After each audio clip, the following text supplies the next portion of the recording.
Hello friends, അപ്പോൾ എല്ലാവർക്കും സുഖമാണോ? അപ്പോൾ നമ്മുടെ ഇന്നത്തെ ചോദ്യം ഒരു സ്വപ്നത്തെ പറ്റിയാണ്. കണ്ട സ്വപ്നം എഴുതിയത് ആരാണ്? ഒരിക്കൽ കൂടി ക്വസ്റ്റ്യൻ ചോദിക്കാം. കണ്ട സ്വപ്നം എഴുതിയത് ആരാണ്? അറിയാവുന്നവർ താഴെ കമൻറ്റ് ചെയ്യാവോ? Thanks for watching. അതുപോലെ നമ്മുടെ വീഡിയോസ് കാണുന്ന എല്ലാവർക്കും സപ്പോർട്ട് ചെയ്യുന്നുണ്ട്. കഴിഞ്ഞ ദിവസം നമ്മൾ വീഡിയോ ഇട്ടിരുന്നു, ഒത്തിരി പേര് കമൻറ്റ് ലൈക്കൊക്കെ ചെയ്തു, നിങ്ങളെ അപ്രീഷിയേറ്റ് ചെയ്യുന്നു. തുടർന്ന് നമ്മുടെ വീഡിയോ കാണുക, സപ്പോർട്ട് ചെയ്യുക. പ്ലസ് എന്തെങ്കിലും പറയാം? നമ്മളെ വീഡിയോക്ക് ലൈക്കൊക്കെ ചെയ്യുക, കമൻറ്റും ചെയ്യുക, കഴിയുന്ന അത്രയും ഷെയറും ചെയ്യാൻ നോക്കുക.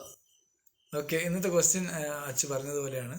നമ്മളെല്ലാവരും സ്വപ്നം കാണുന്നവരാണ്. സ്വപ്നമാണ് ജീവിതം.